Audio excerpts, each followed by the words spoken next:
and welcome to the Switch RPG Podcast. I am one of your hosts, Gio, and I'm joined by... Just Johnny. Just Johnny. How are you doing today? Doing good, man. You're doing good. You're looking marvelous. Yeah, I got my blood sport. Yeah, you got a... I have nothing.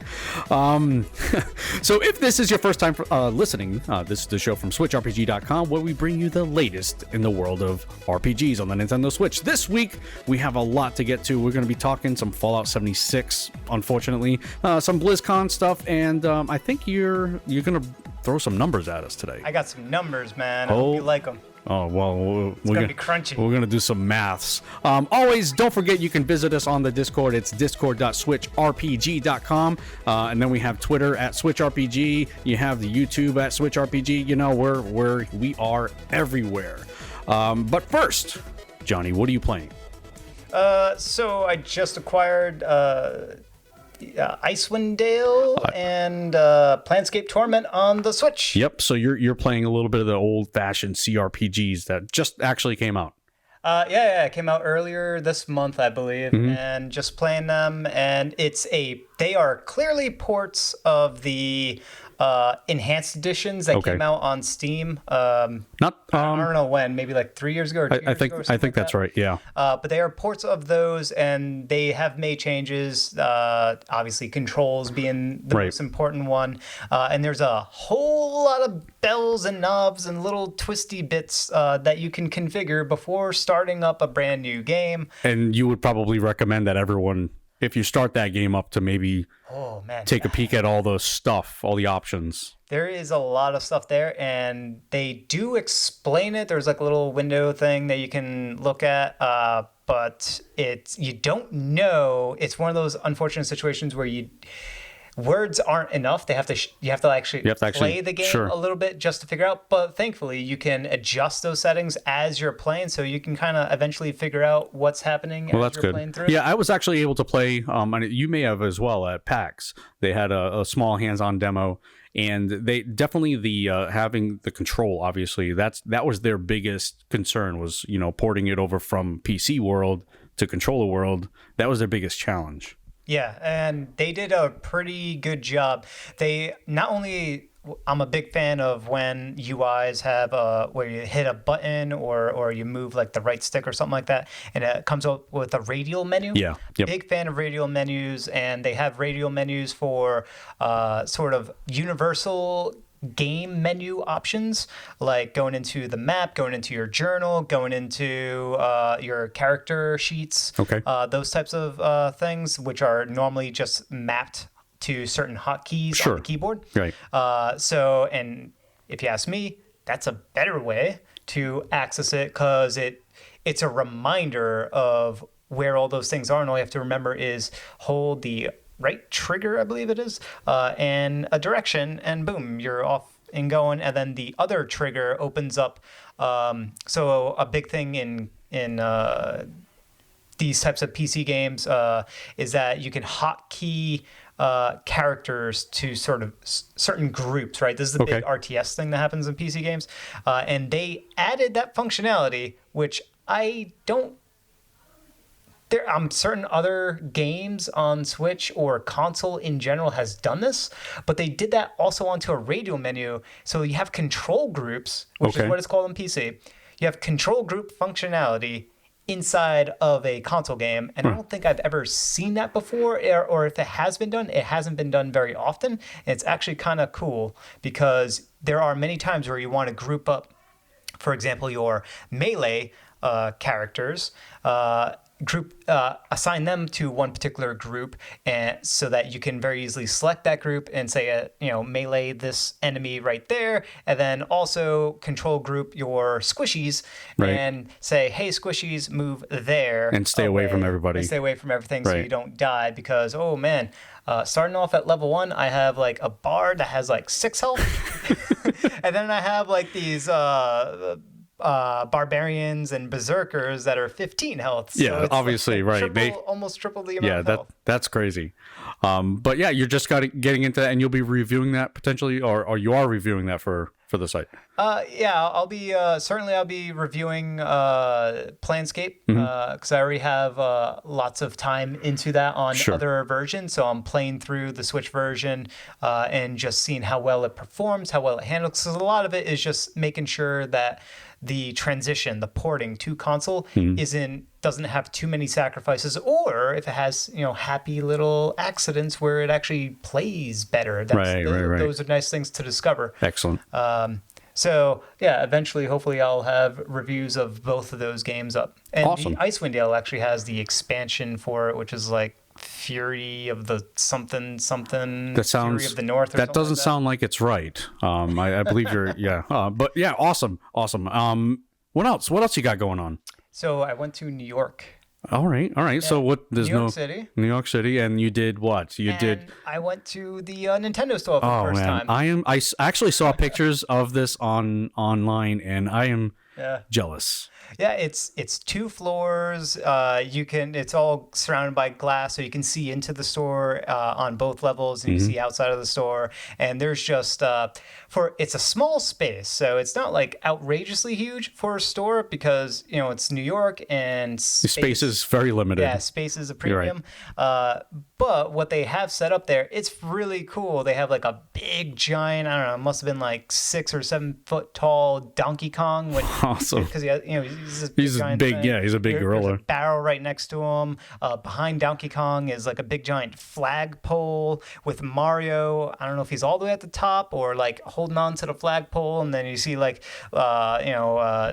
toads and all sorts of things like that, warp pipes all over the place. So they decorate it, not overly much, but there's nice little just statues and stuff like that. And speaking of statues, you can buy some like very, very high-end statues. So you bought me one? I did not. Oh. They had inside this box was it must have been like, if I'd say about that big. How big is that big for audio? probably about radial, I would say, or has a circumference of 2 feet. Okay, watch your mouth when you talk about circumferences here. If I had to guess. So, and it was of Bowser.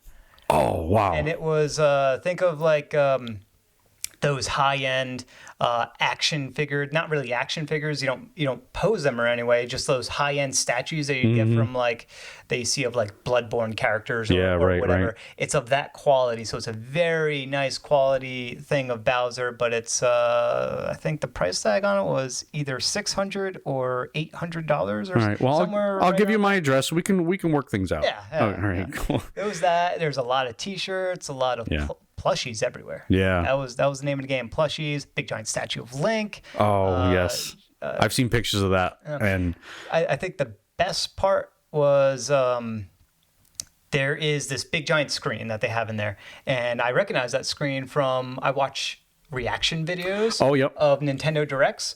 So that I got to see like, oh, this is where everyone does the reaction video at this spot that I'm looking at right now. It was kind of cool. Right. Yeah, I hope to someday make my way there because I mean, it's almost like it's the mecca for us Nintendo nerds to make it over there. But that's awesome. That's awesome. So I didn't buy anything. It was mostly because I didn't really see anything too worthwhile to buy, but I also own a lot of Nintendo stuff, so it's anyone that goes there, they'll have a good time. I would say you would probably spend a good hour in that store just checking everything out and not buying anything, just kind of looking around. Yeah, I spent an hour and just looked around, and it was a good time. Yeah, that's awesome. Do want to say this, Nintendo. You're listening. They're listening. Come on. You got Mario, I get it. You got Pokemon, you got Zelda. I get it. But Metroid, come on. There was no Metroid? All they had was some hats. Some dark green hats, like regular baseball cap hats, flex hats they called it, with a Metroid logo on top. Come on. That's bad. Come on. That's it. That's the best.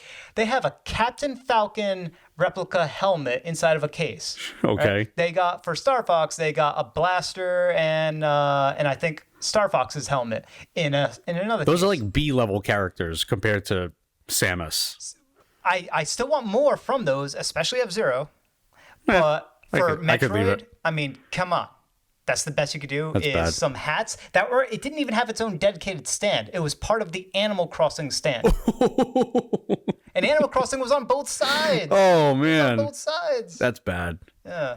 Another cool thing that they had was they had a really big case. It was like a half circle long, and it was probably about like 15 feet long. And inside that had every single amiibo. Wow. Every single one. So they had them all lined up. Sure. They coordinated them. Once again, Metroid. tucked away in the corner in that little case. Man, Stop hiding Samus. What's going on with that? You think? They just don't like Metroid. Samus. Yeah. Maybe that's what it is. They don't treat Metroid as well as they should. That's too bad. I love Metroid. So. Yeah. Yeah, what I've been playing, thanks for asking, by the way. I've been playing, I just started a new game. It's not quite out yet, and I can't wait to show everyone a game called Yaga. I think if you follow the Twitter account, you'll know that I've been not promoting it, but I've been saying that the release date is coming up November 12th. And with Yaga, it's a very, very small team, and it's a cool action RPG. I forget what country they're from, but it's great the way they tell the story. Looks like somebody's trying to help me out here. But yeah, Yaga is really cool, really fun. It's a little bit of a rogue like, so now they're like every playthrough is going to be a little bit different. But it's got this big like big dude. He's got one hand. He's got like a hook for a hand, and I like the art design in this game. Yeah. It is really cool. So Yaga is one I've been playing. It definitely looks cool. It's not. I would say it's not a cartoony, kid friendly style. It is cartoony, but it has a level of sophistication to it, but also like exaggerated proportions. So it's not like Saturday morning style, right? This is something else. Something a little different. It does have that animated. And this looks like it's an action RPG. It almost looks like I'm getting like a little bit of like Diablo vibes from this. Yeah, it's not a loot based. Type of game. It's a little different than that. I would say there's maybe more story. I think with Diablo games, I don't know if you'll agree with this, the story is a little light and not necessarily... That's the Diablo 3 thing. Oh, my apologies. The story is a little light and not really the primary focus of the game. Yeah. I mean, the story's there. It just kind of pushes you along a little bit. But for this one, it's more... Because I see... I'm looking at a trailer here, and I see options to, like, drink with people. Yeah, so there's a little... It's really, really cool, really interesting. I would pull it up on my iPad, but for some reason, it's doing a complete update. So I have no information in front of me. So yeah, I've been playing Yaga. I just started... I'm still playing... Divinity Original Sin. I will play that until the second one. Yes, Divinity Original Sin, the definitive edition. I will play that until my hands fall off. I absolutely love that game. Yeah, the first one. I've been playing with my girlfriend, and we're close to the end. And we're playing through the second one together as well.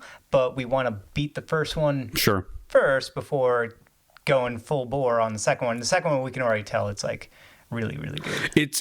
It's more refined. Anything that was wrong in the first one, they just kind of fix it up, and it's a better package with a nice, pretty bow. Absolutely, it's one of my favorite RPGs ever. Wow. To be honest, it really is. My brother kind of thinks the same. It's really up there, and I can't say that much for the first Divinity. I'm pretty much near the end, but it just seemed like it was a little bit too disjointed as far as having that goal to sort of say, hey, this is what you need to chase. Right. It has it from the very beginning, but once things start to open up, it does sort of... It's really when you get into that realm. I think you see that a lot in I don't know if you'd call it an open world game, but when the world opens up too much, you start to lose that main focus, that main narrative a little bit, because you're just left to just do whatever you want. And whatever you want, you have to suspend the belief of time of I gotta go do this one thing. Yeah. And you kind of have to. It depends on how they pace it. Where a lot of RPGs they kind of assume that you're going to do these extra side things, because if you try going down the story path, you're going to come across too high levels. Right. It'll kind of hit you with that level block. Yeah, for sure. So I've been doing a lot. If you follow me on the channel, you kind of know what I've been playing. I've been off camera, I guess you can call it. I've been doing some Dragon Quest. That game is just way too big. It is. It's too big. How many hours in? It's a deep dive. I think I'm not very far comparative to the end game. I'm about 10 hours in. 10 hours. Yes, so I know I've barely scratched the surface, and that's basically the demo. You barely. Yeah, I was about to say you barely beat the demo, right? Yes, I barely beat the demo, and it is just it's way too big, and I'm still doing Link's Awakening at the same time. Link's Awakening, you could beat the game in that amount of time. No doubt. So I mean, just not enough time in the day. Yep. That's for sure. So definitely not enough time in the day. Yeah, that's my life and your life currently. But let's get into the news. Nintendo Soup.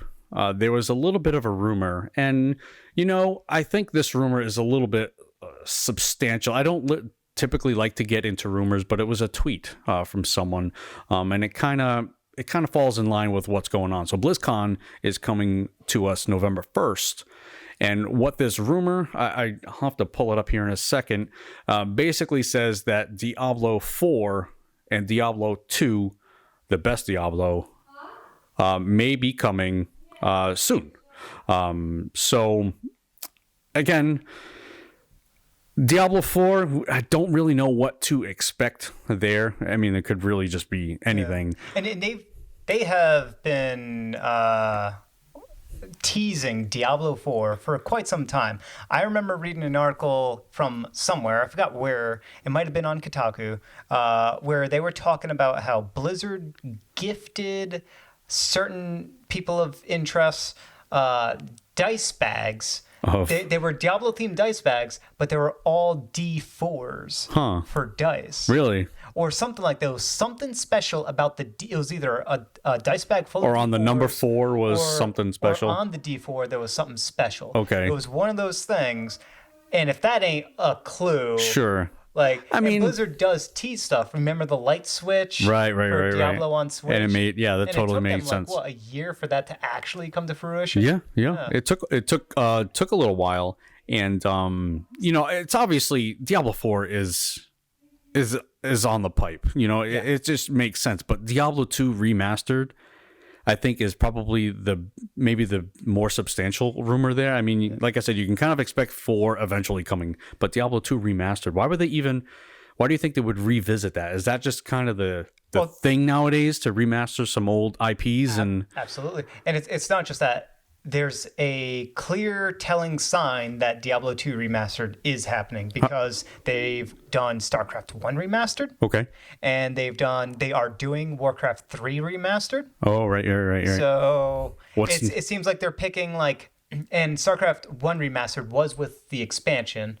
Right, so it's kind of like a definitive type of version remaster of the older experiences, especially when you go to the gap between StarCraft and StarCraft 2 is huge. The gap between Warcraft 3 and Warcraft as we know it is huge. Right. The gap between Diablo 2 and Diablo 3 is huge. We're talking at least a decade gap. I think almost all of them fall in line with where things stand today for each of those games. Each of those games are 18 years or older. Right. They are old games. So to recreate them, and I think what they want to do is they want to bring those to the launcher, because those games on the Battle.net launcher. Sure, yeah. Those games You can pull them up on the launcher, but they're also not on the launcher, or you can't buy them yet, or something to that degree. Right, but I think your ultimate point is correct. They do want to get everything on that BattleNet. Yeah. They want to get all their IPs on that BattleNet, so similar to what Valve and Steam kind of did there. So yeah, they want to enforce that, but yeah, having Diablo 2 remastered. I think Diablo 2 is probably their best Diablo experience. Absolutely. And it's kind of what stemmed and launched Path of Exile, which I think of all the action RPGs it's one of my most favorite one. I don't know. I mean, you have Victor Vran, you have Titan's Quest, you have I'm missing another one There's a Van Helsing one. Yeah. So I mean, those action RPGs, those loot RPGs, yeah. I think Diablo 2 is really what spawned a lot of them. Diablo 1, to be fair. To be fair, but I mean, I think what really drew everyone in my opinion, was Diablo 2. Well, yeah, because Diablo 2 really hit home on the multiplayer. Even though Diablo 1 had multiplayer, it was really Diablo 2. I mean, that was so early in PC life cycle and networking and all that stuff. I mean, it wasn't there. Yeah, it was ahead of its time, and honestly. I could be wrong on Diablo 1 multiplayer. I could have sworn it had multiplayer. It wasn't really that well implemented. Or if it was, it wasn't the main attractor. No. But Diablo 2 definitely had multiplayer, because that's all we did with Diablo 2 was play multiplayer. As soon as that game came out, it was just the creator of many, many LAN parties of just playing Diablo 2. I will say this. There's a whole lot of stuff that they corrected in Diablo 3. And these were problem stuff with Diablo 2. So Diablo 2 is the better game, but not by a large margin. I think where Diablo 2 becomes the better game is in its storytelling, its atmosphere, how it handled the material. But that to me is really important. It is, and they lost it on Diablo 3. They did a whole lot of Diablo 3. The problem with Diablo 3 is all the stuff that they got wrong. They got really, really wrong. Like their skill system. I like the skill system. You like it's very, very simplified. It's simplified, but it's also flexible, and you don't have to reroll a character in order to try out a different build, which I absolutely love. Sure. And it also helps because if you're getting your builds it works so well with the loot drop system, because you'll get a new legendary, a new set item that will want you to experiment with a brand new build that you never thought viable, and this new item that you got, it becomes that. Sure. But when that happens Diablo 2, it's like, oh, I can't use this for my build because I already dedicated all these points, these skill points, unless you're using some sort of hacker skill point hack system. And we don't recommend that. Yeah. Not here anyway. You can lose some save files. So yeah, BlizzCon coming to us soon. Now, what do we have next here? Yes. Nintendo Enthusiast says the wild area is the size of the wild area in Pokemon Sword and Shield is the size of 2 regions in Breath of the Wild. So I'm trying to remember the snippet of video that Pokemon showed us with the wild area. Yeah, it didn't look as big as what they're mentioning. Now, are they talking about like all these small little sections? Like, does that all equal these 2 regions? I'm gonna pull up the map, but I think it's the wild area there's the southern region and then the north region, which has like the major city, and in between, separating those 2, and I think there's just one almost like a wall that separates the wild area into 2 halves. Okay. So I think there is a southern half of the wild area and a northern half. I'm going to pull up the map to confirm, but I think the wild area is just one big giant area. Okay. So let me pull up the stuff. So yeah, let me just take a look at the article here. I'm just going to read a little bit from it. So yeah, some lucky news outlets got to go hands-on with Sword and Shield recently, and they've shared a ton of details about the wild area. For example, you can battle fully evolved level 50 monsters just an hour into the game. During their time with the game, Metro, I'm not sure who Metro is, asked a Nintendo rep about the size of Galar's open area. According to the spokesperson, it's roughly the size of 2 regions from Breath of the Wild, which Breath of the Wild is a massive, massive map, and 2 regions still are very, very massive. So, yeah, they are.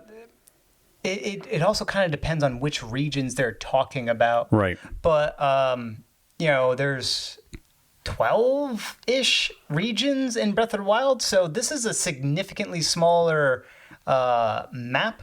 But granted, Breath of the Wild, I think, is probably one of the biggest game world maps out there. Not, disregarding some of the other scroll stuff like Morrowind. That one's huge. But, Breath of the Wild is a huge map. So I'm looking at the Galar region map right now. So it looks like for the wild, or at least what I can identify as the wild area, I can't imagine all the way in the south. So all the way in the south, I think, is probably going to be the starting area. It looks very farmy, small town type of area. And then separating to the east side of that area, it looks like there's like a foresty area that could potentially be one of the wild areas, like the first. Yeah, maybe it's like the lower level, lower tier. Lower tier, maybe like a training to get you familiar with your first sort of step into a larger open world environment. And then separating that region is a mountain, a set of mountains, which I think there's probably like either a train or a tunnel or of some sort in order to trek through. And then that leads into the next, which looks to be the next big wild area, which has some lakes in there. That looks like it'll be one of the big ones. And then just north of that, which is the middle area, that middle area I was talking about with the large bridge that separates the southern region from the northern region. There's a city there, but there's also a side path that will continue north. So that large wild area could potentially continue into that little valley. A little valley. There's like a cliffside to the right, and then it'll continue north into the other half of it. So that could be a single wild area that is divided by the landscape into a southern and northern region. That would, how I would imagine it to be completely seamless as far as loading. Sure. And then there's some other areas that could be potentially wild areas. There's this whole snow-capped area to the far north that could have some wild areas, but I would imagine trekking through that is going to be a little bit more of a linear experience just because it's very mountainous. Yeah, it lends itself to that, yeah. And there's some caves, it looks like, over there. So just from that middle chunk of the map, and assuming that middle chunk is the wild area, size of 2 Breath of the Wild regions, and you can kind of see there's a southern half, northern half, so each one would be one region. That's a pretty good chunk. That's a pretty good size. It's actually smaller than what I would picture for 2 regions, right? For the game overall. Okay. It is a bit smaller as a total sort of wild area type of thing. So the wild area, from what they are talking about, it sounds like it's going to be, that will be the open world elements, and then everything else is going to be a zone that you access through the wild area, whether it be a town or a dungeon, gym, cave, whatever. Pokemon have dungeons? I'm not. Gyms are kind of like dungeons. Yeah, and I'm saying that kind of facetiously. Pokemon is. I have a love-hate thing with Pokemon. The story is pretty much non-existent in Pokemon games. It's really, again, you start off as a farm boy and you want to be the winner. You want to be... I don't even know. One to catch them all, right? I don't even know if he wants to catch them all anymore. Right? You want to be the very best. So, I mean, I don't know. The story it's the same throughout the entire series. It is. So it changed a little bit, I think, in either XY or Black and White. But that is an area like with many things that they need to really work on. But this Pokemon does get a pass, right? It's the first major. I'm giving it a pass. It's Sure, the first okay. major Pokemon on a console. And in full 3D, HD graphics, Yeah, you're right. etc. So I'm giving it a pass. They do not need to make more new Pokemon. Please stop making more new Pokemon. Or if you are going to do it, make it like 10 or 20. Don't make it. Yeah, why do they make full like 100 yeah? Why do they make plus. 100 for every iteration? It just they they're do it to crazy. themselves, really. Crazy, yeah. Yeah, they do it to unnecessary. themselves. Yeah, it really is unnecessary. So let's move on from this Pokemon thing. This Pokemon's has got me. It drives me nuts. This Pokemon stuff. A lot of people nuts.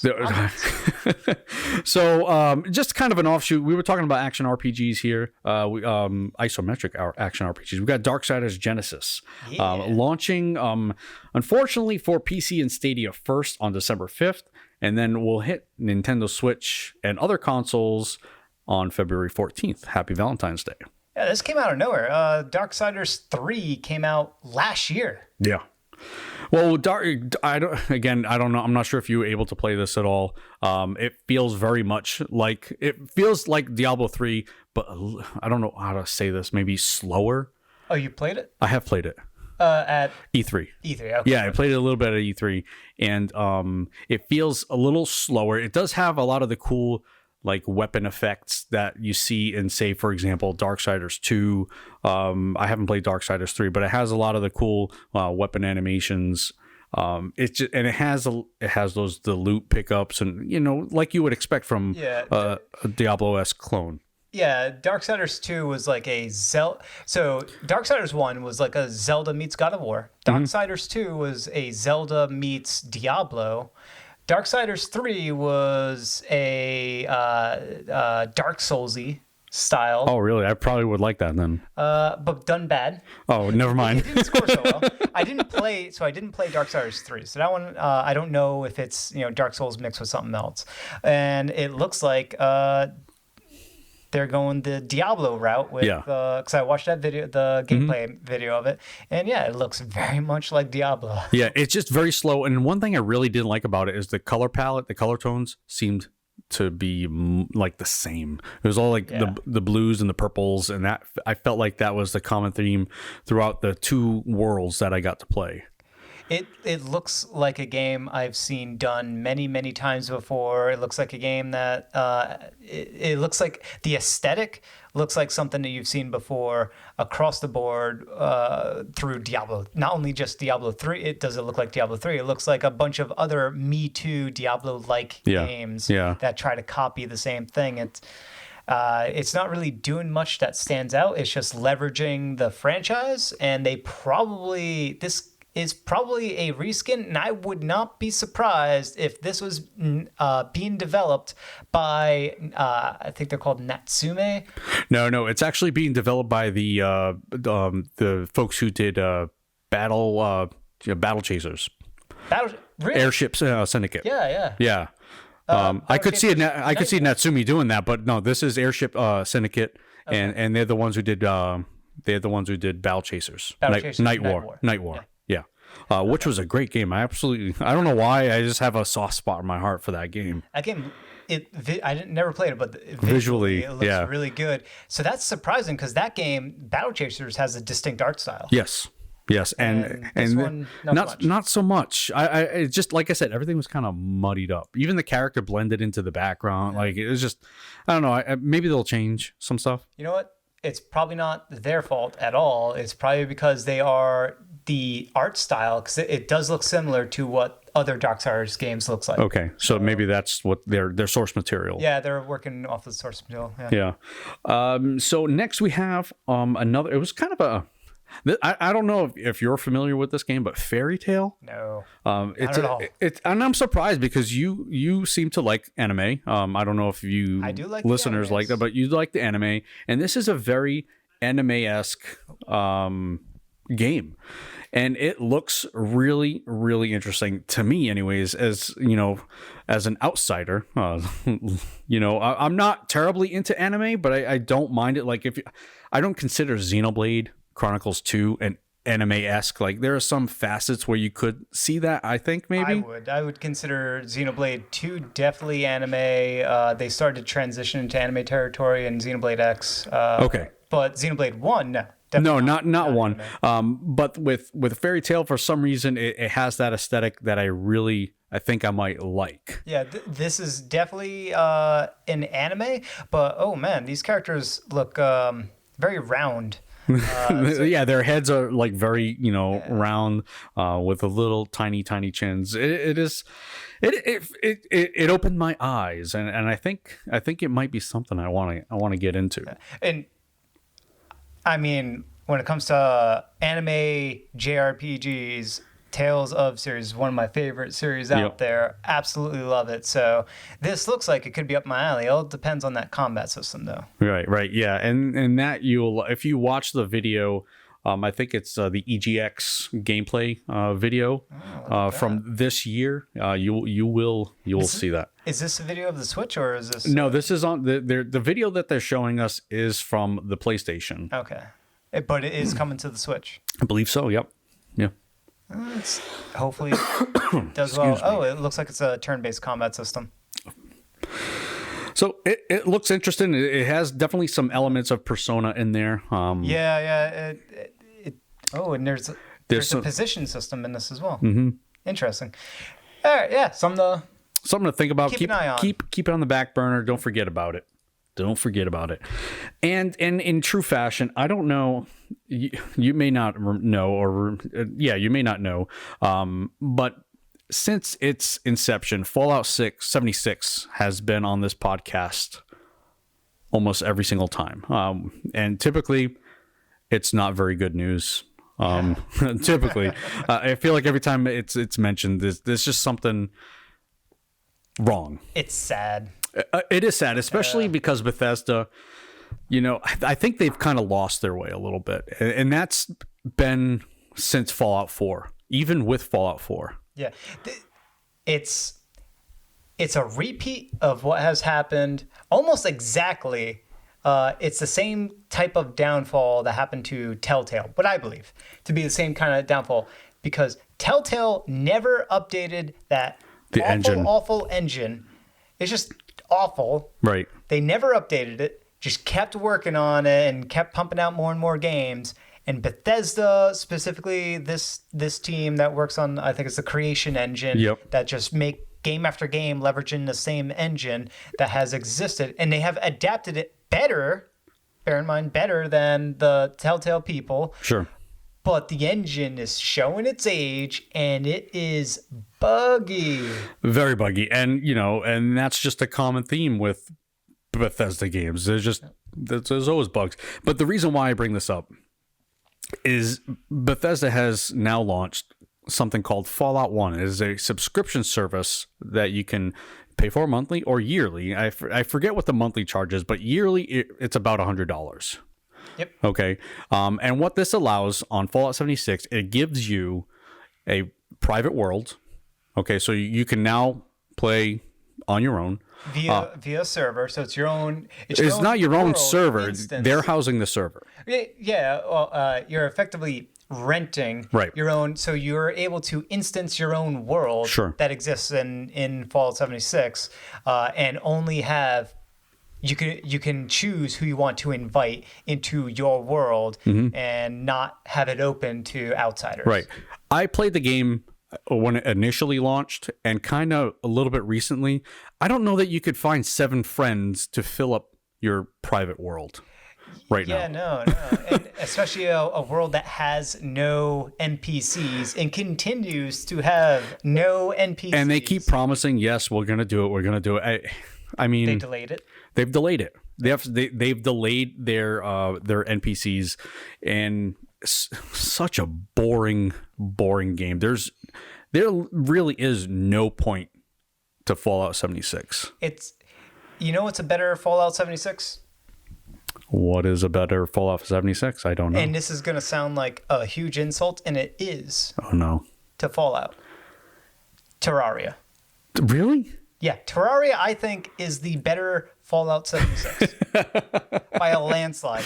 No. It's got a better crafting system. Okay. It's got a better multiplayer system. It's got a better combat system. Okay. It's bug-free. All right. It's easy to connect to people. It is a... And people are playing it, I'm assuming. It is a persistent world. Okay. You can host your own servers.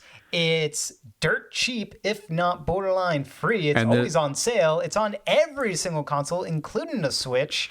It has RPG mechanics. You can explore. You're rewarded for curiosity. It has procedural world generation. So if you ever get tired of your own world, you can just poof, generate a new one, and you and your friends can take down some big bad bossies. Okay, well, you heard it here. I mean, you don't want Fallout 76, you play Terraria. Yeah. Actually, I'll have to look into that because I've always been, curious about what's happening on that Terraria island there. So I'll have to take a look. But back to Fallout 76, yeah, you're basically renting Bethesda's server for $100 a year. And again, it gives you the server, it gives you some sort of tent, and it also gives you unlimited storage space. So, I mean, does something like that break the game?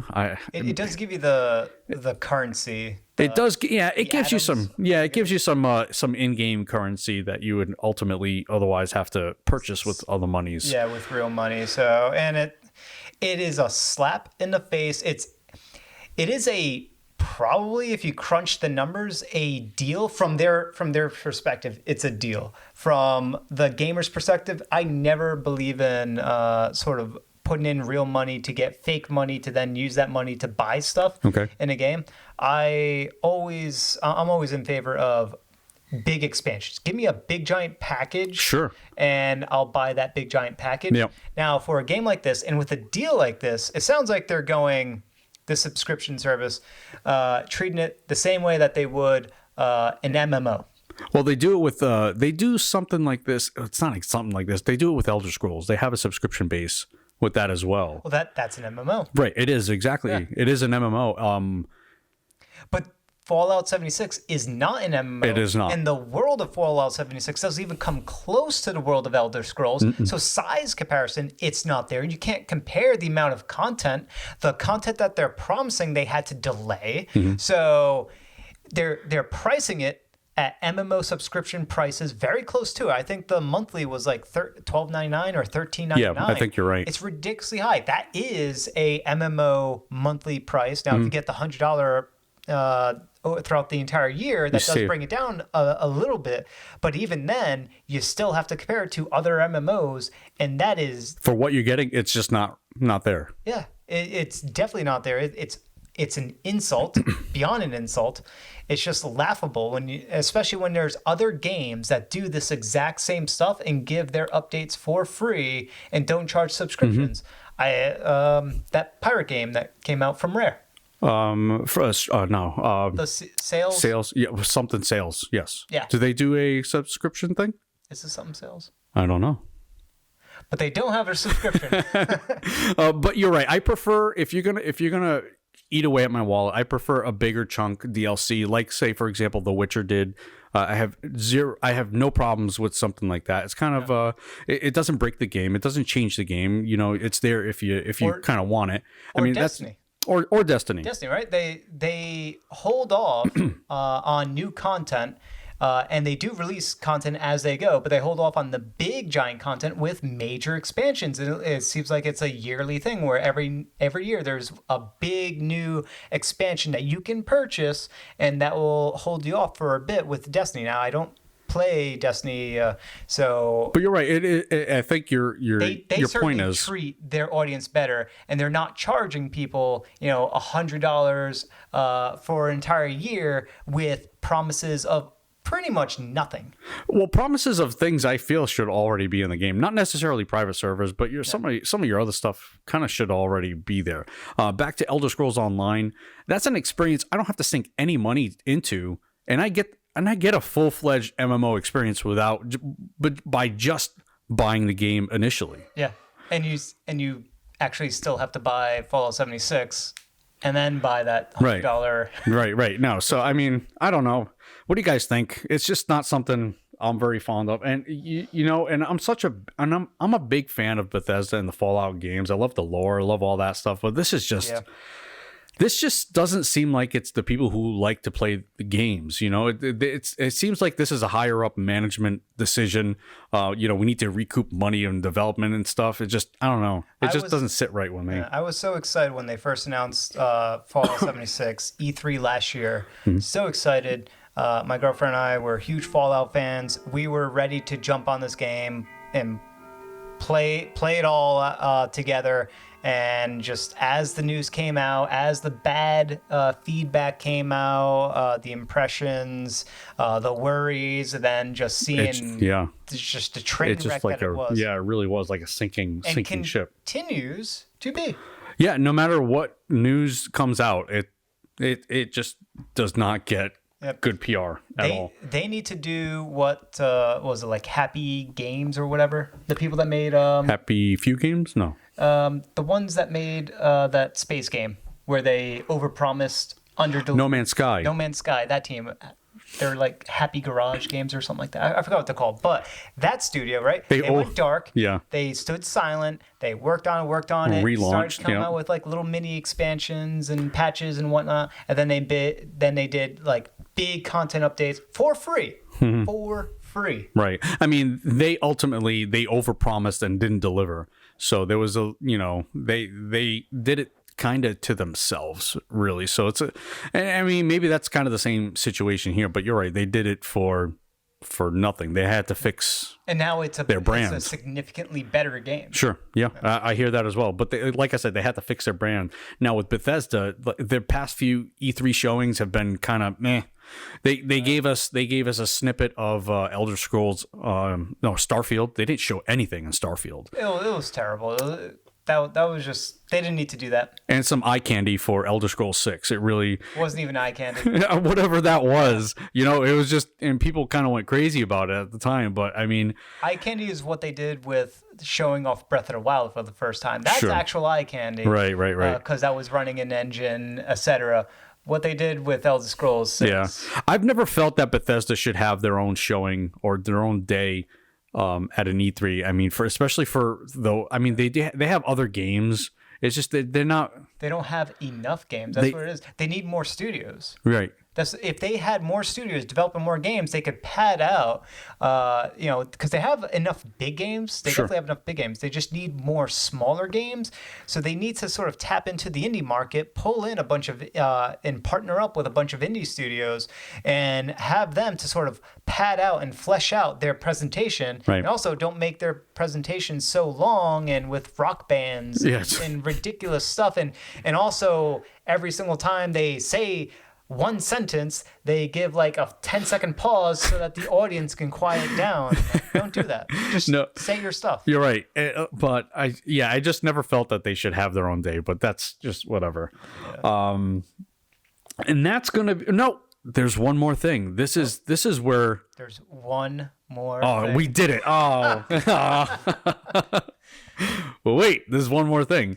So you wanted to bring this up, okay? Yeah. And I'll let you headline this here.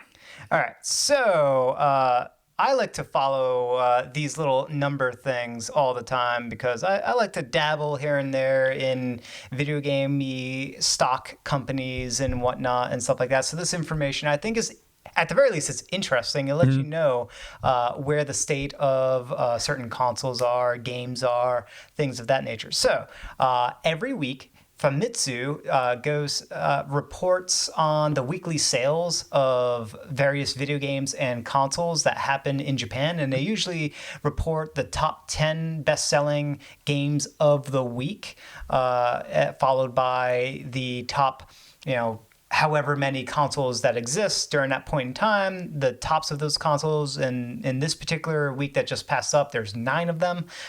Surprisingly, some PlayStation Vitas sold. Surprising even more is that some Xbox Ones have sold. Yeah, I know. That's the surprising thing. So just going through, I'm going to go through, let's do software first. Okay. And this is going to go from number 1 to number 10. So this is the best seller right now, which is Ring Fit Adventure, an RPG.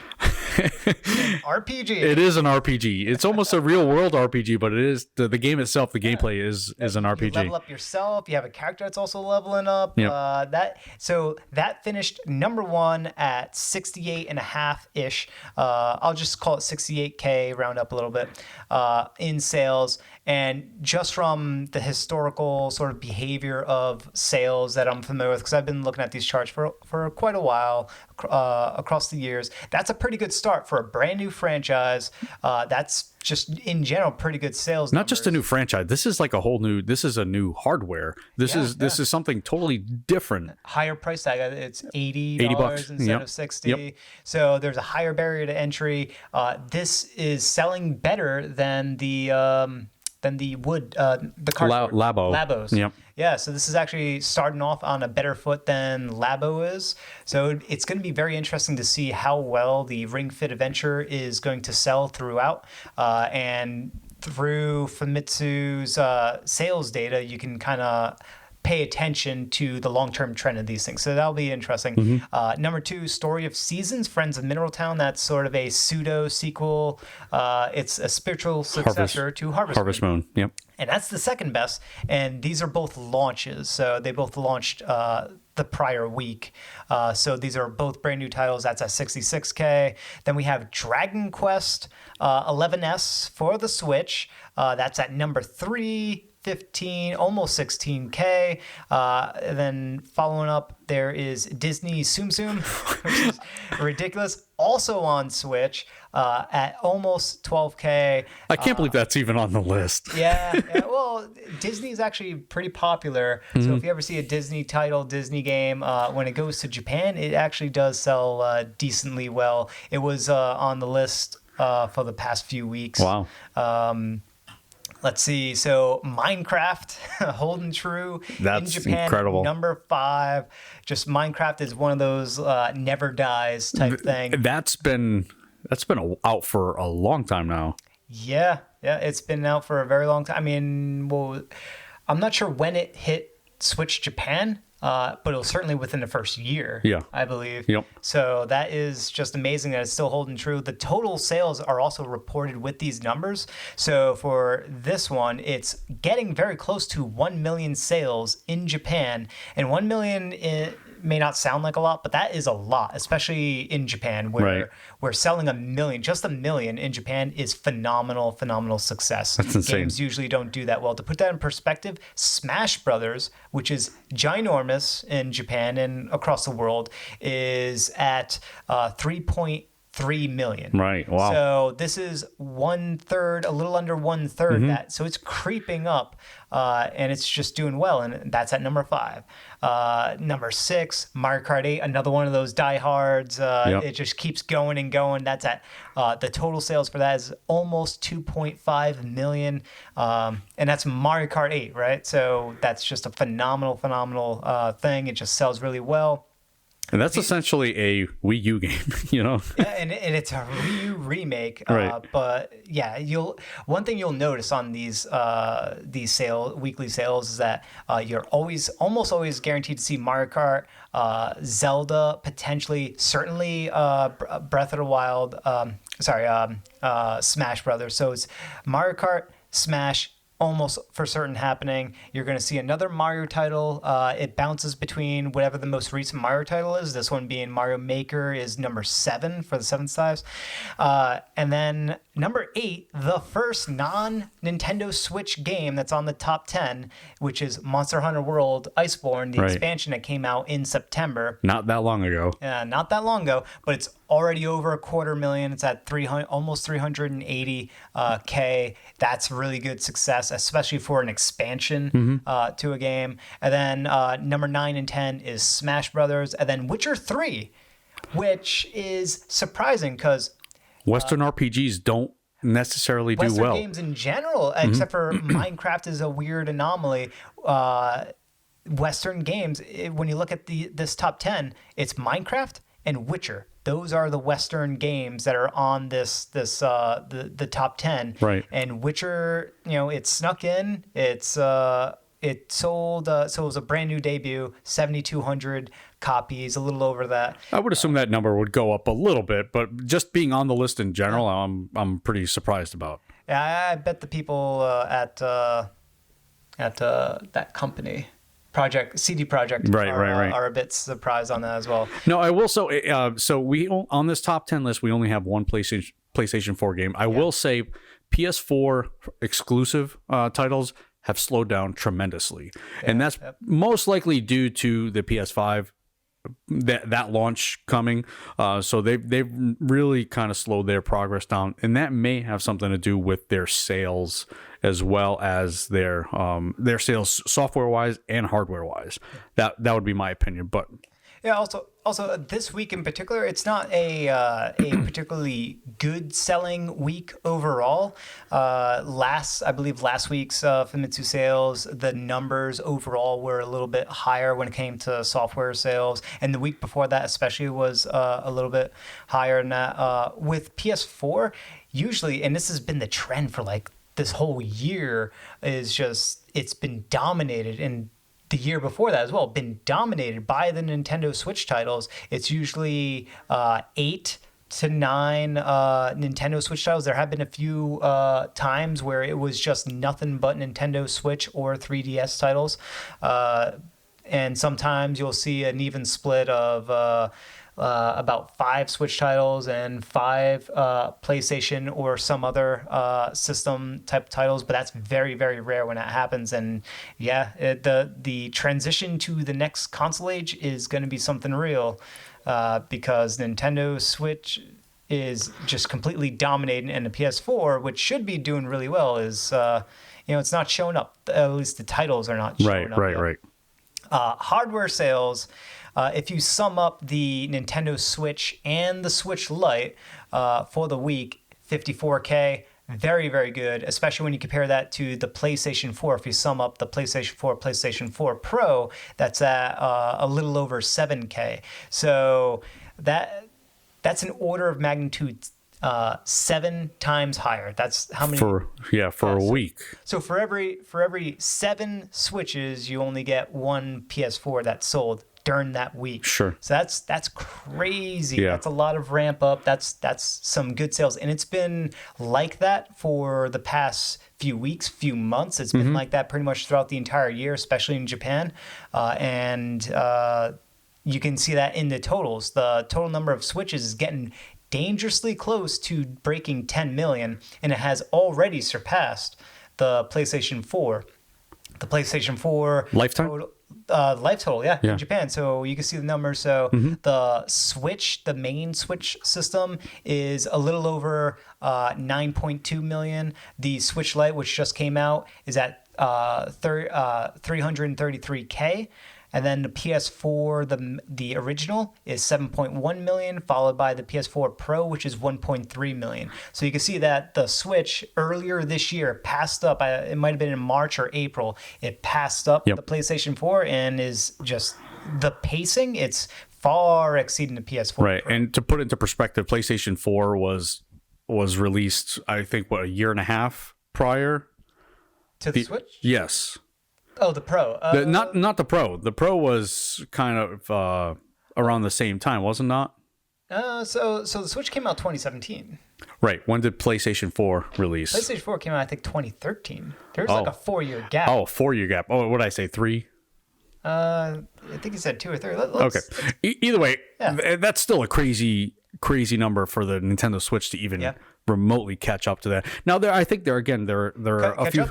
It's surpassed it. In Japan, it's past it. Yeah, so. It's past it. So a few things. We're seeing the end of the life cycle here, and we're also, it doesn't take into effect secondary market. So a lot of used consoles there. Some people don't need to buy; they'll just buy a used one.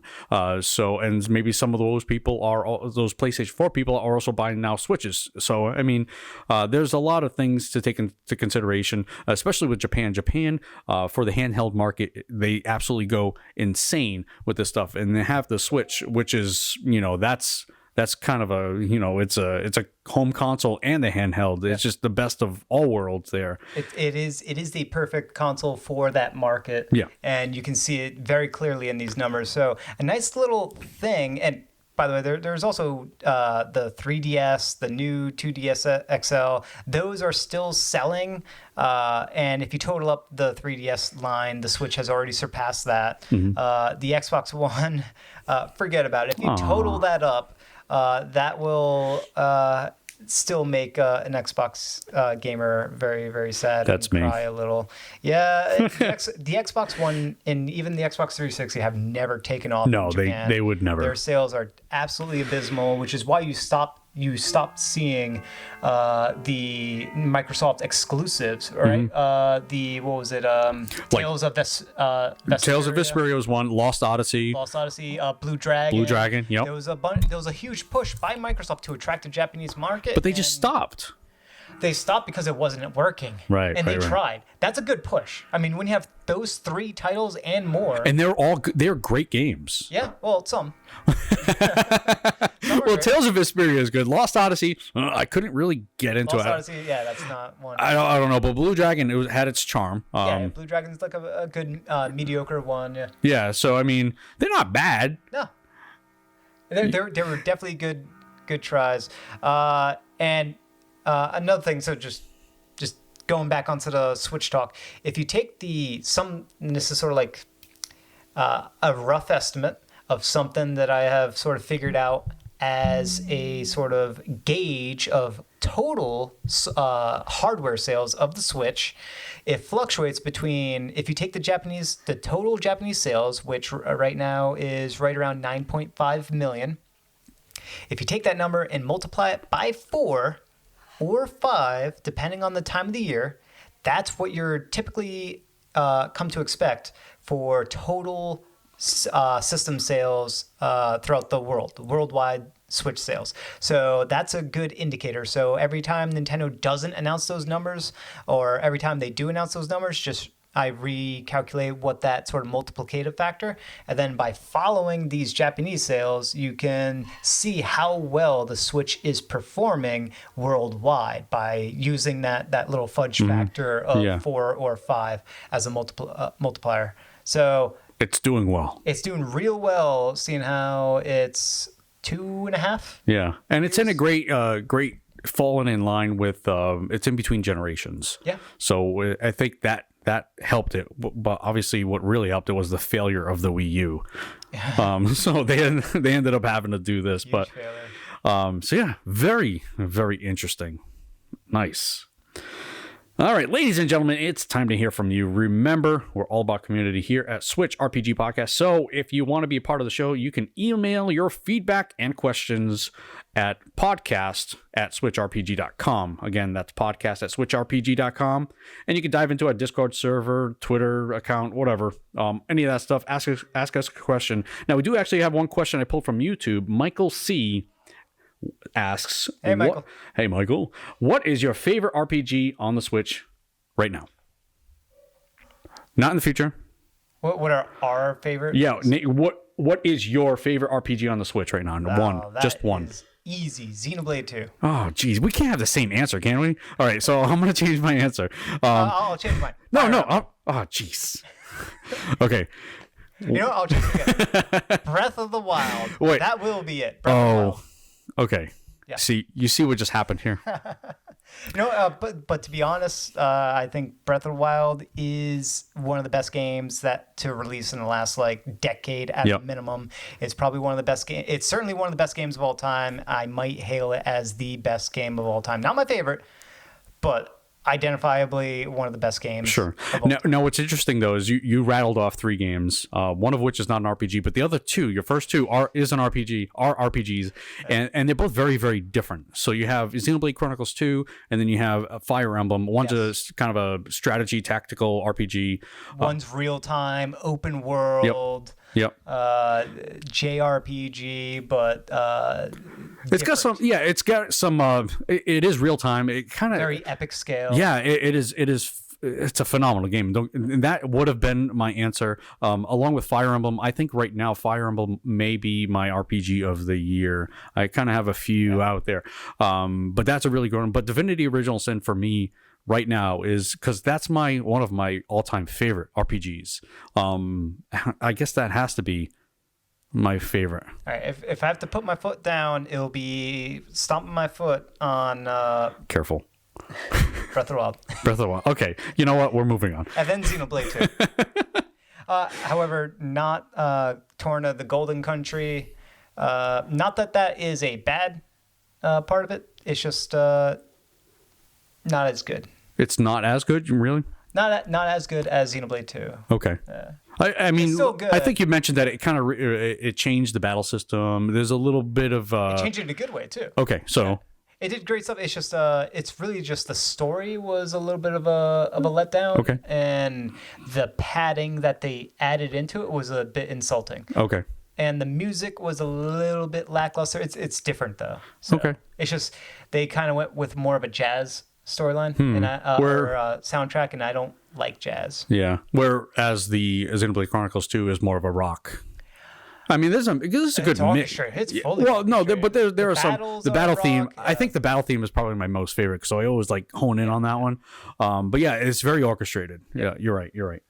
All right, thank you, Michael C. All right, some upcoming RPGs. We have October 25th, Soul Searching. It's kind of a top-down pixel art style survival game. If you're into it's, and when I say pixel art, I mean like very like a pixel. It is very minimalistic, a little bit different. So Like check that out. A pixel. Yeah, it's yeah. Yep. That sounds cool. Soul Searching. So October 29th. This is a game I'm really kind of interested in. I've never dive in. I've never gotten into the Atelier games, but this Atelier Ryza, Ever Darkness, and the Secret Hideout by Koei Tecmo looks really, really interesting to me. I don't know if you're familiar with it, but it's kind of like that JRPG anime-esque style type game. It's a full price game. It is a $60 game, but it looks really, really interesting to me. Made by Koei Tecmo. They haven't been on a good track. They're sort of like they're like sub AA. I would put them in the A category. So it goes indie, A, AA, AAA.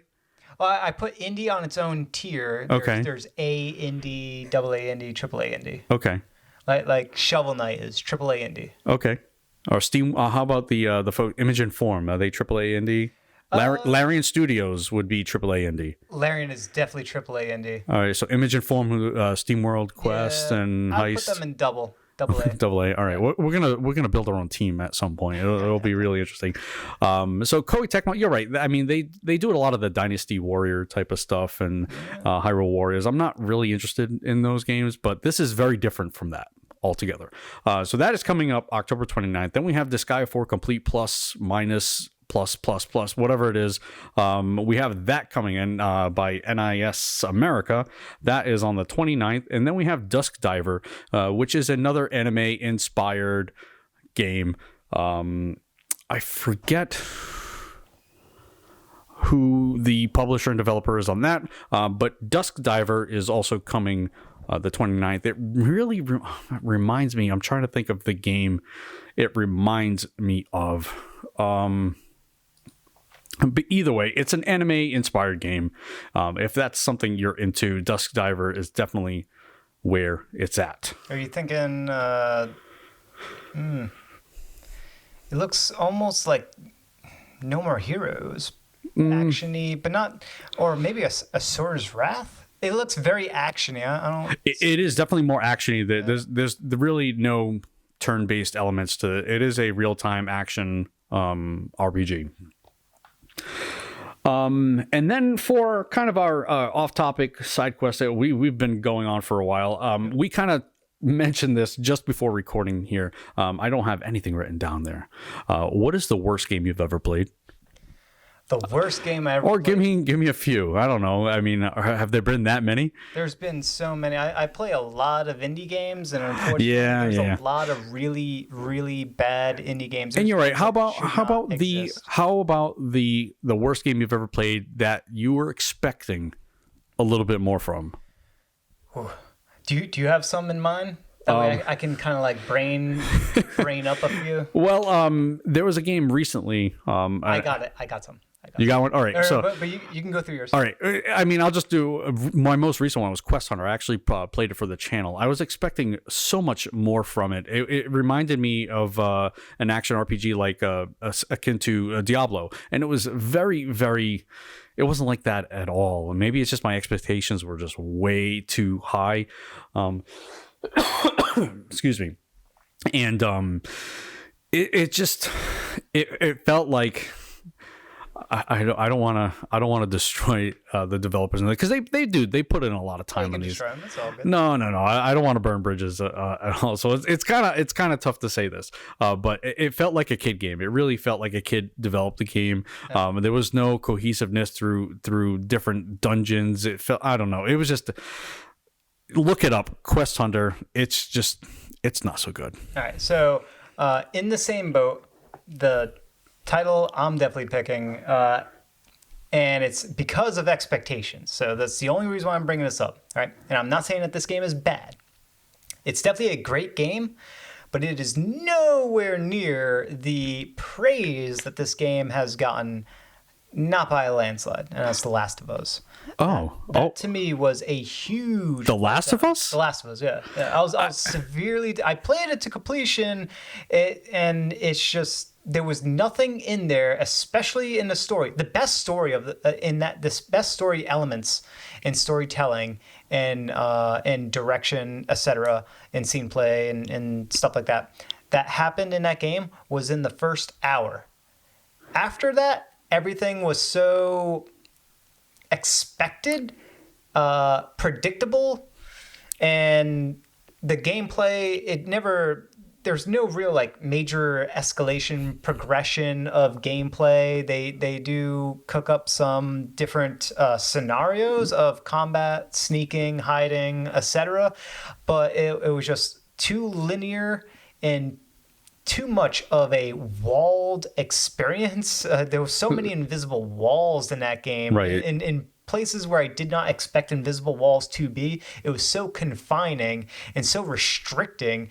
So it was really a game that wanted you to just experience the story. And when the best part of the story was in the first hour, it felt like a struggle to get through it. And the same thing happened almost... Same thing happened, but for different reasons, was the Tomb Raider reboot.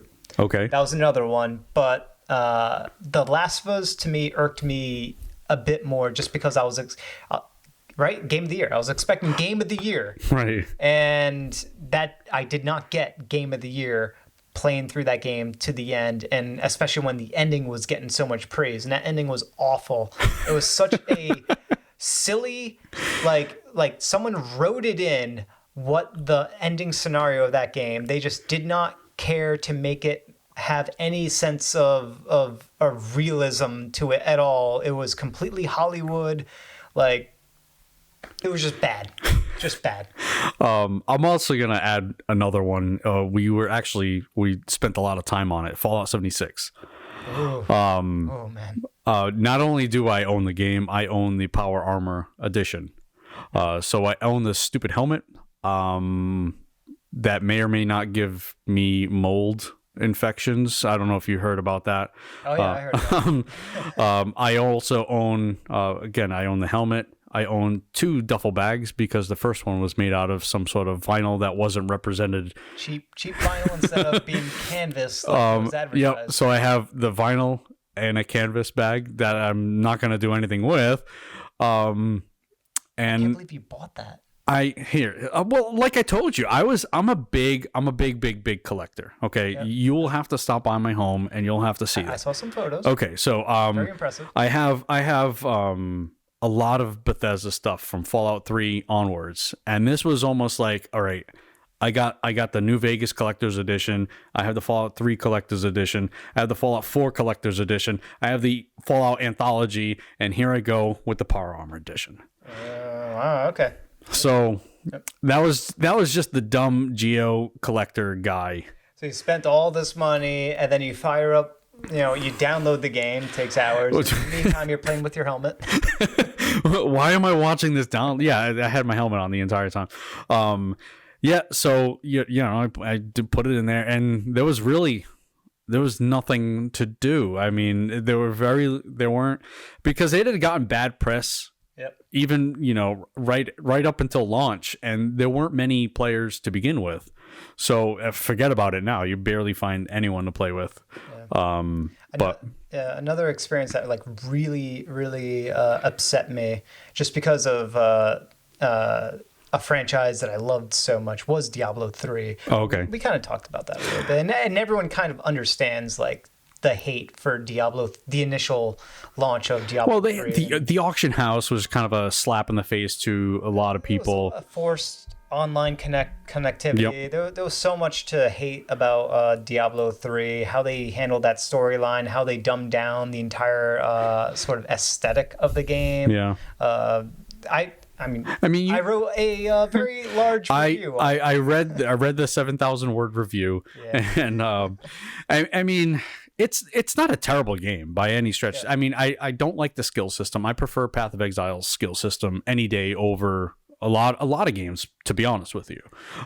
Yeah, and Path of Exile, there's a whole lot of reasons why it works. It is one of those skill systems, though, that I wouldn't want to compare with Diablo 3's, just because they're different. Yeah, they're very different. Pathfinder forces you into a build, so it's a very much a build. This is your character. It is that particular build that you're going for, and if you want to change your build, you have to essentially roll a new character. They have some ways to flex that out. Whereas Diablo 3, they went with... So unfortunately, our audio and video got cut off at this point. But that is going to wrap up this episode of the Switch RPG Podcast. Thank you so much for listening, and thank you to everyone who sent in their questions and comments. Keep them coming. Remember, you can listen to the show each and every week at switchrpg.com, or you can subscribe on your favorite podcast app. If you listen on an app, please give us a rating and review. We want to climb up those charts on those platforms. So your support would be amazing. And finally, you can head over to switchrpg.com for all your RPG needs for the Nintendo Switch. Until next time, see you around.